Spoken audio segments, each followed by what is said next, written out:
Gym rings is undoubtedly the most versatile piece of training equipment.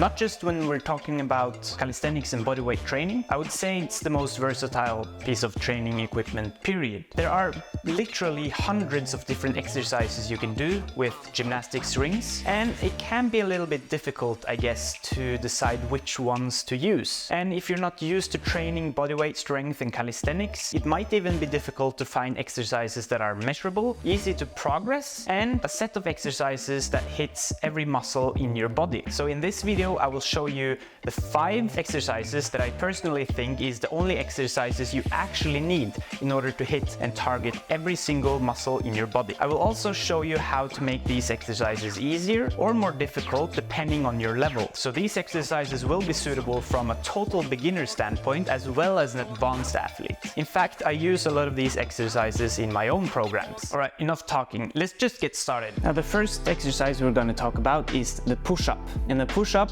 with rings you can make as easy as you want and as difficult as you want. Firstly, let's discuss why this is a great exercise and why it's even better than doing it on the floor. The rings makes it difficult because you actually have to stabilize and sort of balance the position. You can also get deeper than you would on the ground, meaning you get more stretch in your chest and increase the range of motion. This means that you activate your muscle better. Now the push-up also works your shoulders and your triceps, and because you're in sort of a plank position, you also get to work your core slightly. Although for the intermediate and more advanced athlete, this won't be much noticeable. Doing strict push-ups on the rings is already quite difficult for most people, and you make it easier by going forwards and making an angle. So the more forwards you walk, the easier it gets. However, you want this to be measurable and you want some sort of consistency so that you do the same thing every time. And when you feel like you're ready to go to the next level, you want to know exactly where to go. And the way I usually prescribe this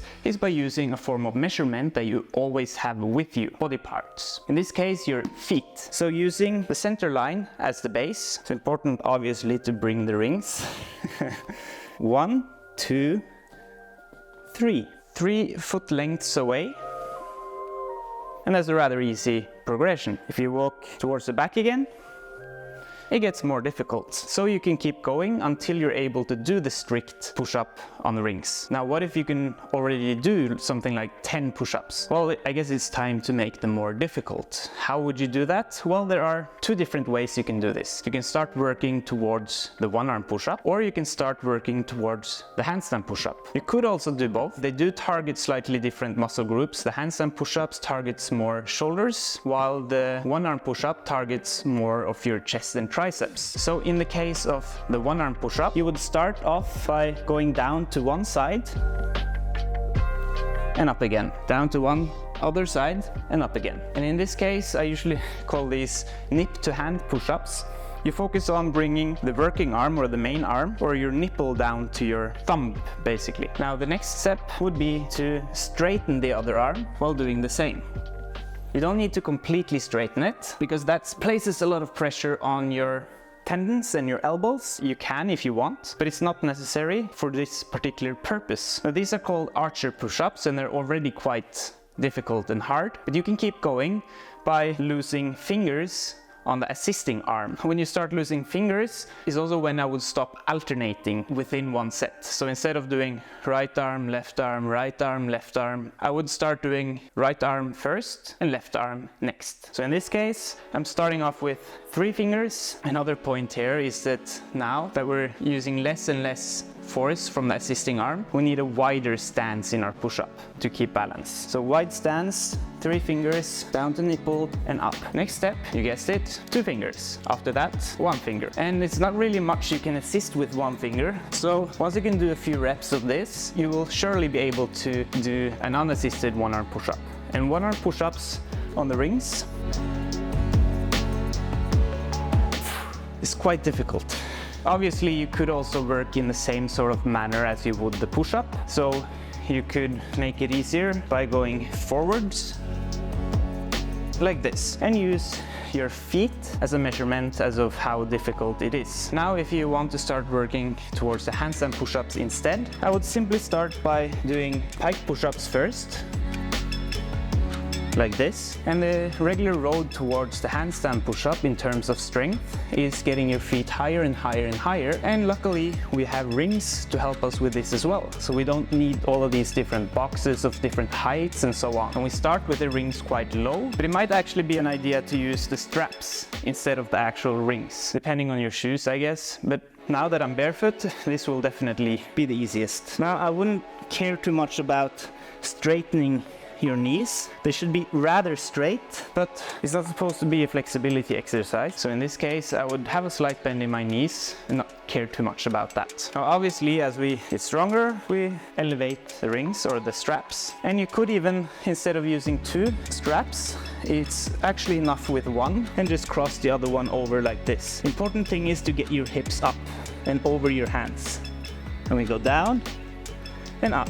And now we also have a very measurable way of increasing the difficulty. So we can use our body parts again to measure. We start with ankle height, mid-shin height. Now is about knee height, mid-thigh height, hip height, and let's do hip height, something like this. Now, when you're strong enough to do hip height like this, you are likely strong enough to do assisted handstand push-ups. Now, the awesome thing about rings is that you can actually use them as a replacement for the wall as well for your handstand push-ups. You simply lower the straps so that it tightens at the bottom like this. So we obviously need to do the same, tight, but I can still rest my hand on the floor. Now, just put your hands in and you can kick up with spread legs like this and get help with your balance in your handstand push-ups.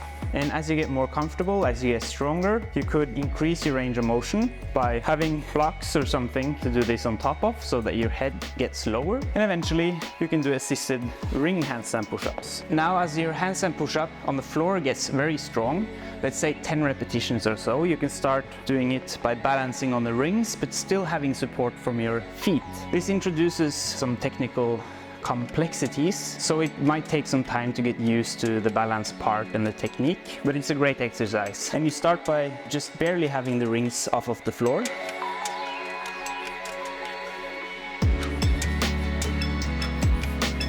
Now, the range of motion is increased slightly, and you can gradually increase the distance from the floor until you're doing full range handstand push-up, where your rings or your hands go all the way down to your shoulders.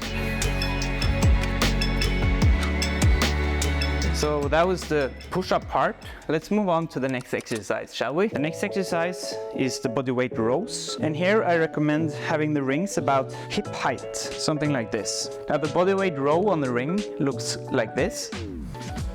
I usually recommend having a 90-degree bend in your knees, and the rings should hang straight down, in line with your hands. Your hips should be straight, and in the most difficult variation, like I'm doing now, your back should be barely hanging off of the floor. So now we have some nice and consistent points of measurement. Now, if we want to make this easier or harder, here's how we do it. Literally the same way as we make the push-up easier. We use our feet, use the rings as a center line, and we walk steps backwards.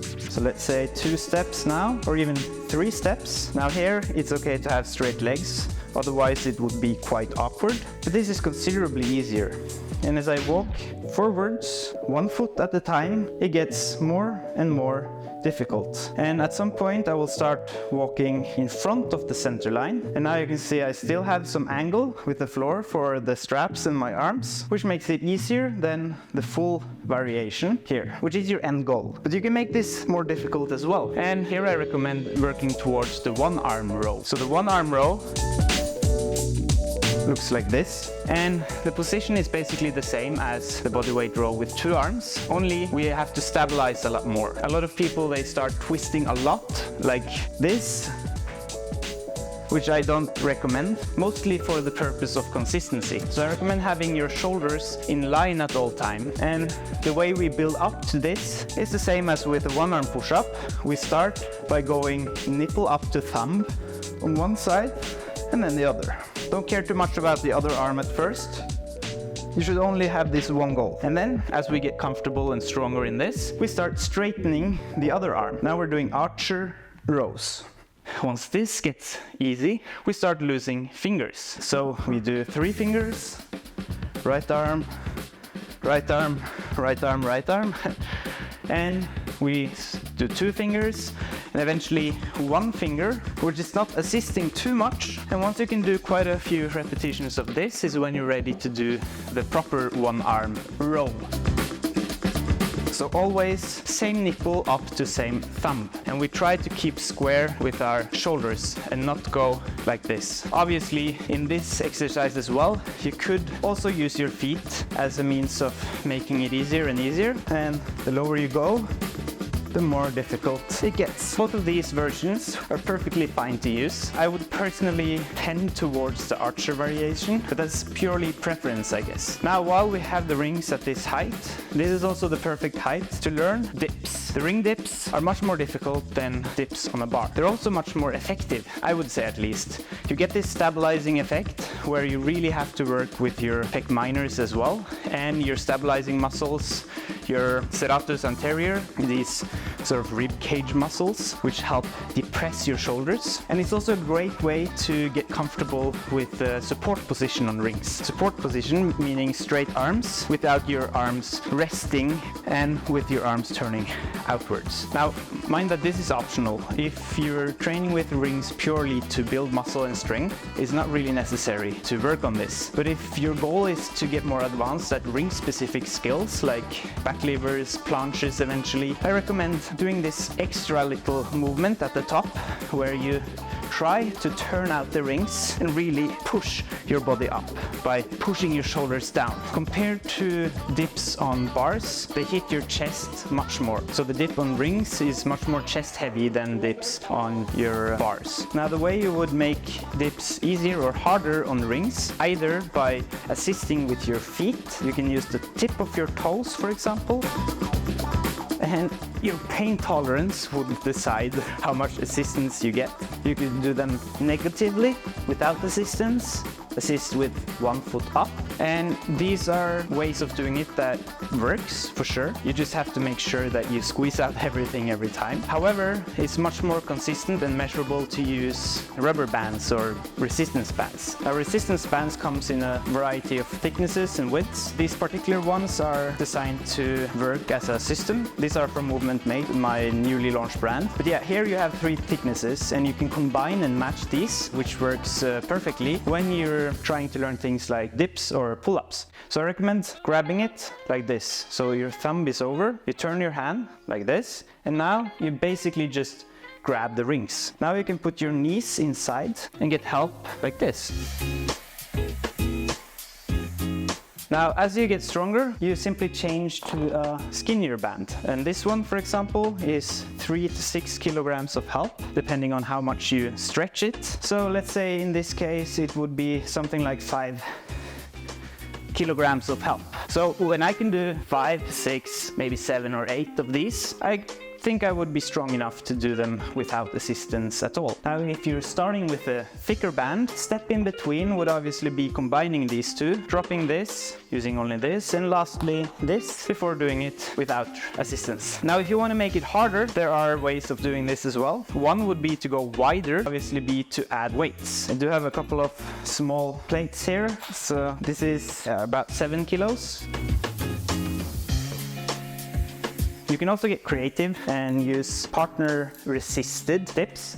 I've actually done this a few times when traveling with my girlfriend or with my brother, or when I've met up with friends. It's quite efficient as well, but it's a bit difficult to know exactly how much you're lifting. You might have noticed the kind of strange and awesome looking rings I am using. These are the minimalist gym rings from my recently launched brand, Movement Made. I spent a lot of time and effort designing these rings to be easier and quicker to set up, to take less space in your backpack, and to minimize the packing weight, all without sacrificing their functionality. Hundreds of people are already using in praising the minimalist gym rings. I also made personally sure that all our products are sustainably sourced and ethically made. You can check out all our minimalistic and sustainable training equipment on movementmade.com. Now the next exercise is the pull-ups. There's no real workout programs without pull-ups, right? Doing them on the rings might be slightly more difficult than on bars, but not considerable. Making the pull-up easier, I recommend using rubber bands as well. So you literally do the same as you would with dips, only now you want to grab it so that you have a distance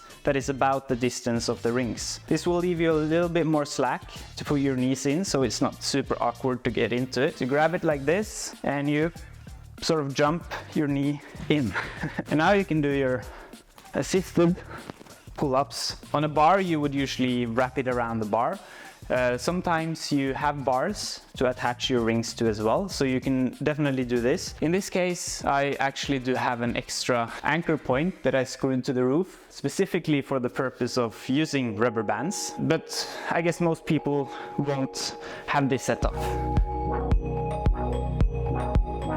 When you're doing your pull-ups, you can turn your rings like this, up and down. That's a very natural way of doing it because you stretch your forearms and your bicep tendons the least amount when you're starting in a pronated position, meaning this position, and you turn to a supinated position. So it's a very natural way of pulling that will give you much less stress on your tendons. However, you can, if you want, do pure pronated or pure supinated. You will notice that if you try this, the pronated will be quite awkward in the top and the supinated will be quite awkward in the bottom, which is why I usually recommend doing the twisting ones. Obviously, doing a mid thing where you're having a neutral grip also works perfectly fine. I don't think the gripping matters a lot. Do whatever you feel is most comfortable and get strong as in your pull-ups. Now obviously this as well you can make more difficult by using weights. Or you can make it more difficult working towards the one-arm pull-up. In this case, you would simply do the same thing as we did with the bodyweight rows when making it more difficult. You start by going to one side, where your goal is to get your chin over the main arm or hand, not caring too much about the other arm, because the next step would be to straighten the other arm. Now you can start losing fingers in the same way as we did with a one-arm bodyweight rows. This is also when I would start working one hand at a time. So 3 fingers, 2 fingers and 1 finger. And you need to build up quite a few one-finger ones before you can do a full one. There is actually a way of doing it with a rubber band as well. In this case, you'd wrap the rubber band around the top so that you have the 2 ends here, and you would need to get your foot inside and between. Not in the middle, you would have it on one side so that it doesn't hurt too much, and use the opposite arm and do them like this. And this actually perfectly simulates the one-arm pull-up using rubber bands, because it doesn't work very well to try to use the same sort of rubber band assistance as you would with regular pull-ups. Lastly, you might even want to train your legs, which you can also do with the rings, not on top of the rings, but using the rings to assist. Now the one-leg squat is a great exercise, so if you can do quite a few regular deep squats, it's time to start working towards the one-leg squat, or pistol squat as it's also called. And the way to approach this would be to use the strap as assistance, literally. Now you can also use rubber bands if you want a more consistent means of measuring your progress. In this case, you can adjust the rings to use as anchor points for the rubber band. Now let's say we do head height rings to have a consistent means of measuring. We can double the straps like this and do our squats. We could also not double them to make it more difficult, and then you move on to a smaller band when this gets easy. You could even use rubber bands to make your one-leg squat even more difficult by, with your standing foot, you wrap the rubber band around.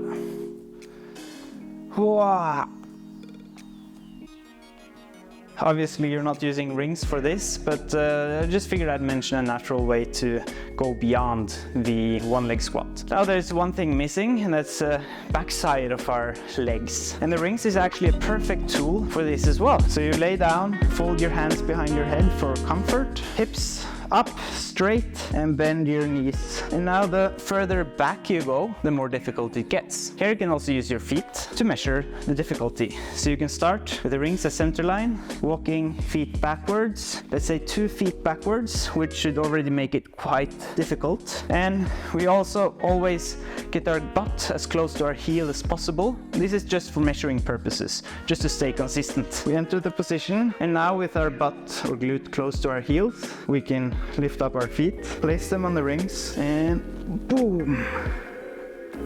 I can already feel this cramping up my hamstrings. Now as you keep going backwards, it's going to get more and more difficult. With the same method, making it easier by walking feet forwards in this case, you can do one leg. So there's no limit to how difficult you can make these. Now that we introduced all of the exercises, I think it's in its place to talk a little bit about programming and how to put these exercises together, how many reps you should use, when you're ready for the next level, and so on. Firstly, you can put these together in a variety of ways in order to create your workouts and your program. You could put everything together into one big workout, which would work perfectly, especially if you only have something like 3 days a week to do your workout. In this case, I would just strongly recommend to do all of these exercises every time you're working out. As simple as that. However, if you feel like you want to up your volume, meaning you want to squeeze in more training sets within a week, and you want to up your game, you're more intermediate or advanced, you might even want to split it up. So you can do the push exercises on one day and the pull exercises on the other day. If you're at this stage, you might even want to introduce some more technical exercises, such as training for the back lever and the front lever, so you might want to include these as well now that you have split up and do fewer exercises in a workout anyways. But I will discuss these exercises in a separate tutorial. Let me know in the comment section if you would like to see this happening. Now, more interestingly perhaps is how many repetitions you should do and how many sets you should do. While this is a bit individual, usually doing something like 3 sets is enough, and you can experiment by adding sets as you get stronger and more used to the exercises. We get more tolerance towards volume as we get stronger and as we get more efficient in a particular movement pattern. So starting out with 3 is a good idea, then doing 4, 5, even 6 can sometimes be beneficial. You have to measure yourself and see if you can handle this volume. This is the only way you can find the perfect volume for you. I will talk more about optimizing volume also in a separate video. When we're talking about repetitions, for mostly anyone, I usually recommend staying closer to failure. Not necessarily all the way to failure on every set, but you should stay rather close to it. And you should use an exercise that is so difficult that you can perform somewhere between 3 and 15 repetitions. I know this is a big span. Usually if you stay towards the upper limit, more repetitions, you're focusing more on muscle building, and the fewer repetitions, you're focusing more on strength. But it will be harder on your joints and harder to recover from. So doing a combination might even be beneficial so that you can have a higher volume with a lower risk of injury. But regardless if you're doing 3 repetitions or 15 repetitions, the last repetition should always be fairly difficult, if not the last repetition you're able to do. You can of course optimize your time management by doing something called a superset. In this case, I would pair up a push exercise with a pull exercise when I'm doing a full body workout. So for example, I would pair up a handstand push-up with a pull-up progression. This means that I need shorter rest between these two. So I do my handstand push-ups, then I do a shorter rest than I would need if my next set was also going to be a handstand push-up. But instead my next set is a pull-up, which is the opposing muscle groups. So I need less rest, perhaps a minute or so, before I do my pull-ups. Now speaking of rest times,